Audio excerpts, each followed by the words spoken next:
Halo teman-teman UBTV, ketemu lagi di program Kampus Plus 62. Nah, kali ini aku Ecang dari UKM Riset Karya Ilmiah Mahasiswa Universitas Brawijaya. Nah, aku spill dikit kali ya, apa itu RKIM? RKIM merupakan riset karya ilmiah mahasiswa Universitas Brawijaya yang mewadahi 18 fakultas di Universitas Brawijaya di bidang kerisetan.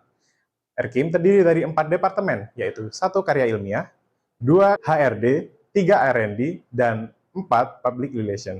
Yuk saksikan dulu 8 berita dari berbagai kampus di Malang, Bandung, Semarang, dan Makassar pada episode Kampus Plus 62 kali ini.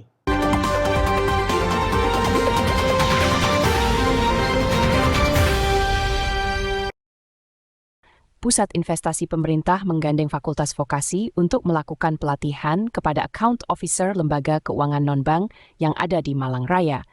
Mereka dibekali kemampuan khusus agar dapat memandu pelaku usaha mikro dalam memanfaatkan dana pembiayaan yang diperoleh bagi pengembangan usahanya. Dekan Fakultas Vokasi Mawardi menyebut hal ini sebagai kepercayaan penting dari PIP untuk membantu usaha mikro yang ada. Selain itu, pelatihan ini juga menjadi bukti bahwa Fakultas Vokasi memiliki kecakapan yang memadai untuk membantu berbagai program pemberdayaan dari pemerintah. Sementara itu, Direktur Utama Pusat Investasi Pemerintah Ismet Saputra mengatakan bahwa pelatihan ini merupakan upaya dari pihaknya agar pelaku usaha mikro dapat memanfaatkan dana yang ada secara tepat, terutama dalam pengembangan usaha agar naik kelas. Pertama, kami ucapkan terima kasih kepada Pak Ismet selaku Direktur PIP yang telah memberikan kesempatan kepada Brawijaya khususnya di Fakultas Vokasi untuk melakukan TOT account officer terkait dengan akses pembiayaan oleh PIP. Ini juga menjadi bukti bahwasanya kampus juga berupaya untuk berkontribusi kepada pengembangan masyarakat. Dalam konteks ini adalah usaha ultramikro yang memang selama ini kampus juga menugaskan mahasiswa maupun dosennya untuk melakukan riset maupun pendampingan. Jadi salah satunya adalah segmen pasarnya adalah usaha mikro kecil ini. Dengan adanya kesempatan ini maka kami bisa berkontribusi untuk bisa melakukan pelatihan kepada para pendamping yang nantinya ditugaskan untuk mendampingi usaha ultramikro yang memperoleh pembiayaan dari PIP. Berapa banyak peserta yang akan mengikuti? Pesertanya ada sekitar 150 yang diambil dari pendamping di Malang Raya, baik itu di Kota Malang, Kabupaten Malang maupun Kota Besar. Sementara itu, Direktur Utama Pusat Investasi Pemerintah Ismet Saputra mengatakan bahwa pelatihan ini merupakan upaya dari pihaknya agar pelaku usaha mikro dapat memanfaatkan dana yang ada secara tepat, terutama dalam pengembangan usaha agar dapat naik kelas. Jadi PIP dengan saat ini kan ada namanya, PIP ini kan kantornya di Jakarta ya. Debitur kita itu ada di seluruh Indonesia dan itu ada di kabupaten kota. Makanya kita bekerja sama karena ada kampus Merdeka dengan berbagai perguruan tinggi untuk memberikan pelatihan kepada account officer dari lembaga keuangan bukan bank yang menjadi mitranya PIP. Kenapa? Masyarakat pembiayaan yang mengakses pembiayaan ultramikro ini keseluruhan masyarakat kecil ini. Jadi kalau kita buka di data itu Pak, itu antara desil 1 sampai 4 ya. Di bawah desil 1 sampai 4. Jadi artinya ada miskin ekstrim pun ada. Dan ini masyarakat ini kan semuanya sudah kalau cerita namanya usaha pasti butuh modal. Nah modal ini kalau dia tidak dilakukan pendampingan pasti akan macet gitu loh. Kuncinya ultramikro adalah pendampingan. Makanya PIP kerjasama dengan beberapa perguruan tinggi, kita berdayakan perguruan tingginya, kita lakukan pendampingan kepada account officer dari LKPB yang menjadi mitranya PIP. Harapan kita, ini dia akan kita gulirkan, yang sudah trainer, dia harus menularkan kepada account.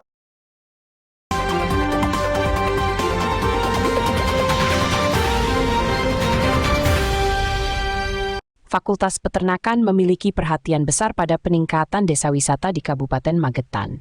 Hal ini diwujudkan dengan program Pengmas dan KKN mahasiswa di Kecamatan Plaosan. Kegiatan yang berlangsung 1 bulan ini, Fakultas Peternakan member edukasi dan praktek langsung cara pembuatan beberapa produk pangan yang dapat menjadi keunggulan desa wisata. Pelatihan produk pangan ini dilakukan dengan bekerja sama bersama pemerintah desa dan juga kelompok warga setempat. Tim KKN Fakultas Peternakan berharap dengan pelatihan ini, maka desa wisata memiliki keunggulan tambahan dalam bidang kuliner. Selain itu, produk pangan dapat menjadi sumber ekonomi baru dalam mengelola desa wisata.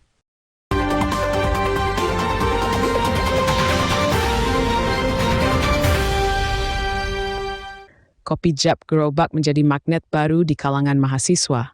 Kopi jalanan ini kini memiliki 4 lokasi yang menggunakan gerobak di Kota Malang. Denny, pemilik kopi gerobak, menjelaskan bahwa usaha yang dirintisnya berawal dari tren minum kopi di berbagai kafe. Namun harga mahal di kafe membuat Denny berpikir untuk membuat kopi yang lebih terjangkau oleh mahasiswa. Saat ini, Kopi Jap Gerobak memiliki 4 outlet yang tersebar di lokasi yang dekat dengan kampus di Kota Malang. Kopi Cap Gerobak kita itu karena melihat perkembangan tren sekarang ini, itu kebanyakan rata-rata penggemar kopi. Jadi kita memfasilitasi masyarakat yang belum sempat menikmati yang katanya ke kafe, keberatan itu kan. Nah, kita itu memfasilitasi mereka dengan adanya kopi gerobak ini. Kita mulai merintis sekitar 5 bulan yang lalu lah gitu. Baik. Kebetulan Berapa gerobak yang ada di Malang ini? Untuk saat ini masih ada 4 gerobak. Itu ada di Dieng, ini 1, kemudian di Jalan Veteran ada gerobak 2, kemudian Jalan Surabaya, Jalan Bondowoso, sama Jalan Espriadi. Untuk sementara ini kita rata-rata tiap gerobak beda-beda. Kalau saya ini kan mulai dari awal nih merintisnya, itu kami rata-rata sehari 70 cup. Variannya ada karamel, ada brown sugar, ada coklat kalau yang non kopi, sama yang tentunya ini kelasnya mahasiswa 8.000-an, kopi latte. Denny mengaku bahwa kopi Jap Gerobak memiliki beragam varian rasa sesuai dengan selera mahasiswa dengan harga berkisar 8.000 per cupnya. Dengan harga yang terjangkau ini, Denny mengaku mampu jual ratusan cup setiap harinya dari 4 gerobak yang ada.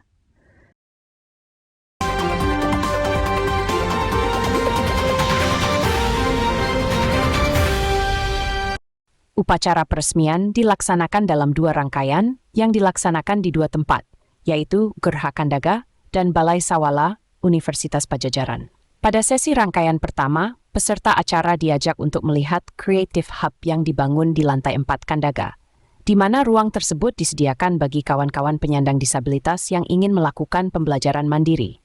Rektor Universitas Padjadjaran, Profesor Dr. Rina Indiastuti, menyebutkan bagaimana Universitas Padjadjaran akan selalu memperjuangkan hak belajar bagi seluruh kalangan. Pendirian Pusat Layanan Disabilitas juga didasari tekad untuk memuliakan kawan-kawan penyandang disabilitas.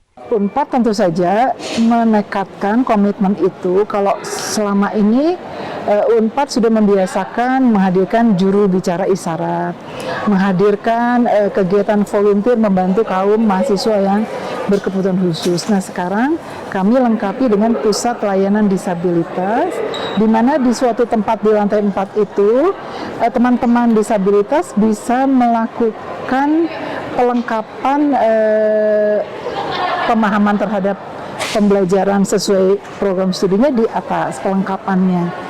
Dan bersamaan itu juga kami juga menghadirkan pelengkapan itu dengan bantuan teknologi.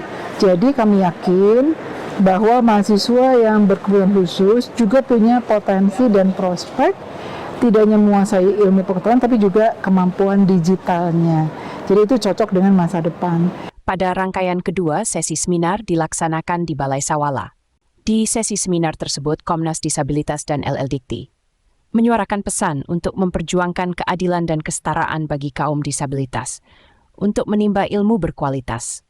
Dr. Nurliana Cipta Apsari selaku ketua dari Pusat Layanan Disabilitas juga ikut menyuarakan bagaimana pendidikan tinggi yang berkualitas adalah hak bagi seluruh kalangan. Selain itu, beliau juga menambahkan bahwa peran dari Pusat Layanan Disabilitas tak hanya berupaya untuk memuliakan kawan-kawan penyandang disabilitas, melainkan juga untuk merubah stigma terhadap kawan-kawan penyandang disabilitas tersebut. Disabilitas itu seperti tadi yang disampaikan oleh Bu Dante, itu mayoritas adalah bicara tentang stigma dan diskriminasi, sehingga kami harus mengubah stigma yang ada bagi teman-teman disabilitas, artinya mengubah cara berpikir. Cara berpikir tidak hanya mahasiswa, tapi juga dosen dan juga tenaga kependidikan. Sehingga PR utama kami adalah tadi mengubah cara pandang dan mengubah stigma terhadap teman disabilitas. Sebagai salah satu universitas dengan nilai prestis yang tinggi, Universitas Padjadjaran akan terus memperkuat jiwa kemanusiaannya.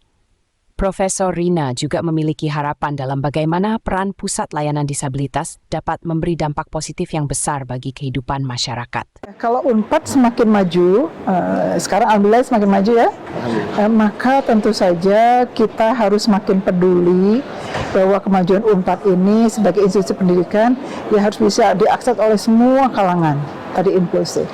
Kami yakin dengan itu maka kita akan mampu menguatkan humanity kita, mahasiswa peduli, kemudian dosen juga peduli, kita peduli sama masyarakat, dan pada ujungnya UNPAD punya impact atau dampak atau kebermanfaatan yang besar.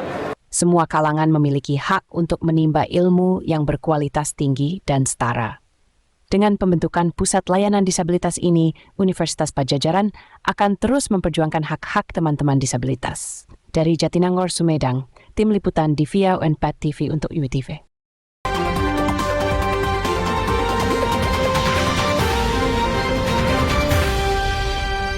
Peringatan Disnatalis ke-67 Universitas Padjadjaran selenggarakan orasi ilmiah Sustainability in Higher Educational, The Impact for Society. Acara yang digelar Rabu 11 September ini menghadirkan Wakil Rektor Universitas Waikato sekaligus Kepala Dewan Direksi Reserve Bank of New Zealand, Profesor Neil Quigley. Dalam paparannya, Profesor Neil Quigley menekankan pentingnya konsep keberlanjutan dapat diterapkan juga diaplikasikan dalam aktivitas operasional kampus.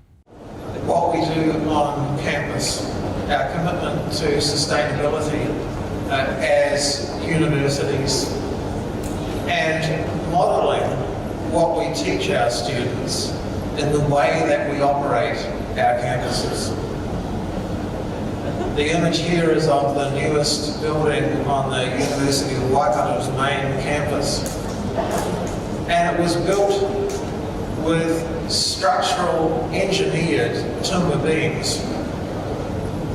This is timber that is in effect glued together under pressure to create very large beams which have the strength of steel, but which of course are made from wood and therefore much more environmentally friendly. Acara orasi ilmiah yang diselenggarakan di Gera Sanusi Harjadinata ini merupakan penutup dari rangkaian kegiatan Disnatalis UNPAD ke-67.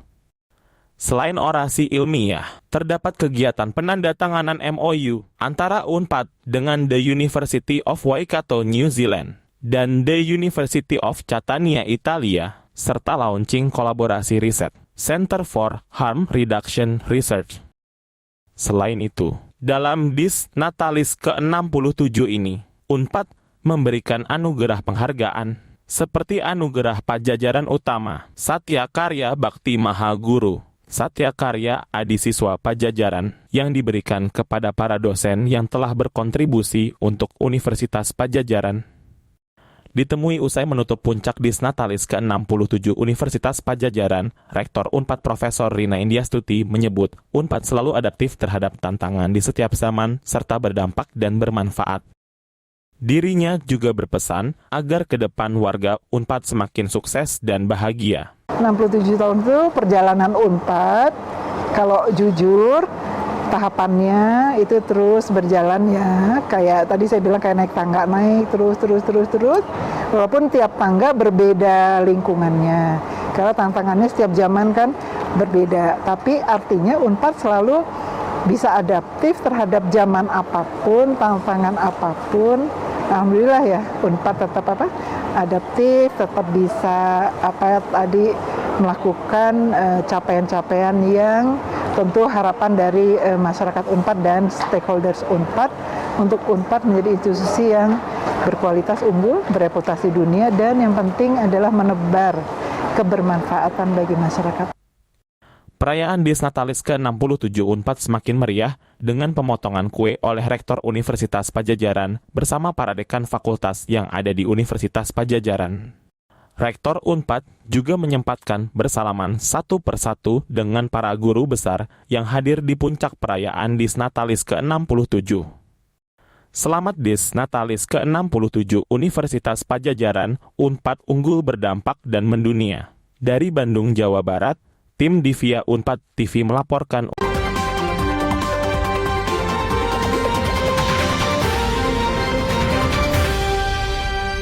Kisah heroik datang dari mahasiswa yang tergabung dalam unit kegiatan mahasiswa Korps Sukarela PMI Universitas Semarang. Bermula dari pelatihan water rescue, para anggota KSR USM bergerak cepat untuk membantu penanganan warga yang tenggelam di Waduk Jatibarang. Pada saat kejadian, tim KSR USM yang tengah berlatih mendapat laporan 2 anak yang tenggelam. Dengan peralatan yang tersedia, tim langsung menyisir lokasi untuk mencari anak yang hilang bersama tim Basarnas, BPBD, Polri, dan lain-lain. Jenazah kedua anak yang hilang ditemukan sekitar pukul 20.00 dan berhasil dievakuasi dan selanjutnya dibawa ke rumah duka. Pelatihan water rescue berlangsung selama 2 hari. Menurut instruktur pelatihan water rescue dari PMI Kota Semarang, Roy Syaifuddin menyatakan bahwa water rescue merupakan teknik pertolongan pertama di air. Para peserta berlatih menggunakan peralatan lengkap berupa perahu karet, mesin, pelampung, dan APD, teknik dasar berenang serta pertolongan di air.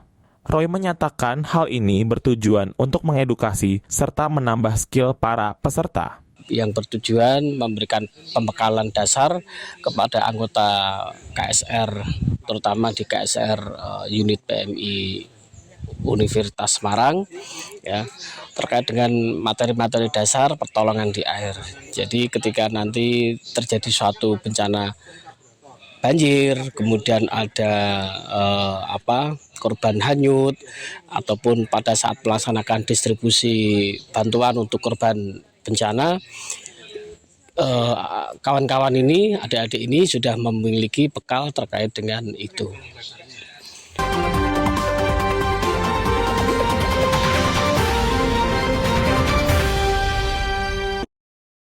Rapat Senat terbuka luar biasa pada acara Dies Natalis ke-68 yang diadakan di Baruga AP Petarani, Kampus Tamalan Rea, Sabtu 7 September, dihadiri oleh pimpinan Unhas dan seluruh civitas akademika mulai dari tendik hingga mahasiswa.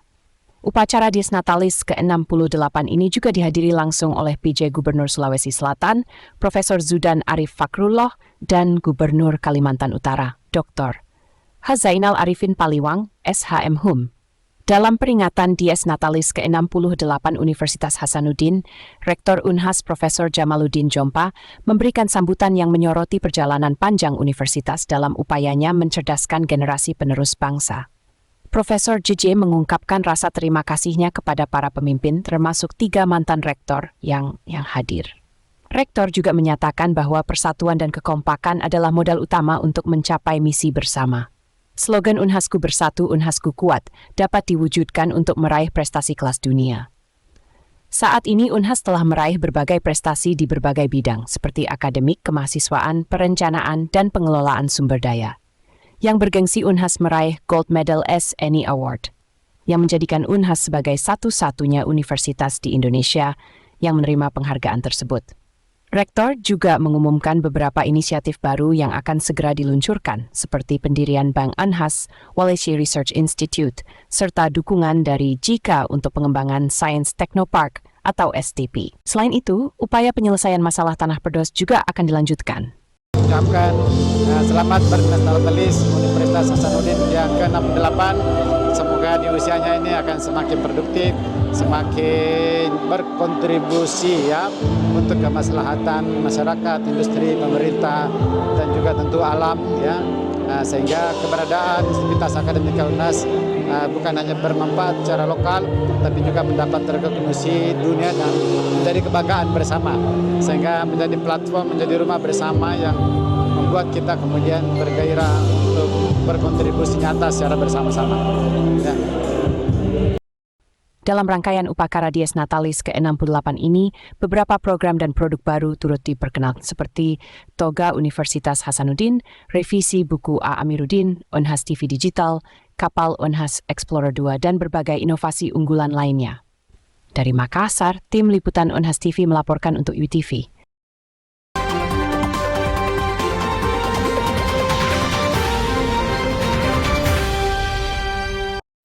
Universitas Hasanuddin menyelenggarakan tabligh akbar sebagai bagian dari rangkaian peringatan Disnatalis ke-68. Acara ini menampilkan Ustadz Dr. Dasat Latif sebagai pembicara utama. Kegiatan tersebut berlangsung pada hari Jumat 30 Agustus 2024 pukul 14.00 WITA secara luring di Gor JK Arnatorium, Kampus Unhas, Tamalan Rea. Dalam sambutannya, Dekan Fakultas Ilmu Budaya, Prof. Akin Duli selaku panitia pelaksana, menyampaikan apresiasi yang mendalam atas dukungan serta kerjasama dari berbagai pihak, khususnya kolaborasi dengan Lembaga Dakwah Kampus Mahasiswa Pecinta Mushola atau LDKMPM Masjid Ikhtiar Kampus Unhas. Pada kesempatan yang sama, Rektor Universitas Hasanuddin, Prof. Jamaluddin Jompa mengungkapkan harapannya bahwa tabligh akbar ini dapat menjadi sumber inspirasi kebersamaan serta menjadi momentum penting dalam proses pengembangan sumber daya manusia di Unhas. Ya, pertama acara tabligh akbar ini luar biasa dihadiri oleh ribuan dosen, teknik dan juga mahasiswa yang merupakan bagian dari perayaan Disnatalis Unhas ke-68. Tabligh akbar ini tentu juga merupakan ajang untuk penguatan spiritual, penguatan silaturahim, kekompakan, kebersamaan, dan doa bersama itu biasanya memiliki semangat ya untuk kita kemudian berusaha keras dalam konteks mengoptimalkan keimanan dan juga spiritual kita dengan doa-doa terbaik untuk kebaikan keluarga, universitas, bangsa, dan tentu tidak kalah pentingnya adalah bahwa dalam rangka Disnatalis ini kita berharap kita jaga Unhas, kita jaga keluarga Unhas, dan kita semangati sivitas akademika termasuk mahasiswa untuk terus produktif di samping tentu penguatan nilai-nilai ataukah keimanan ya, penguatan akidah dan juga penguatan kekeluargaan yang harmoni menjadi kebanggaan kita karena beliau adalah dosen Unhas, tapi sekaligus materi-materinya sangat relevan dengan kehidupan sehari-hari. Semoga dengan tabligh akbar ini kemudian Unhas saling menjaga, saling bekerja sama, bersilaturahim dan gairah ataukah semangat untuk menjadi insan yang beriman. Terima kasih. Assalamualaikum warahmatullahi wabarakatuh.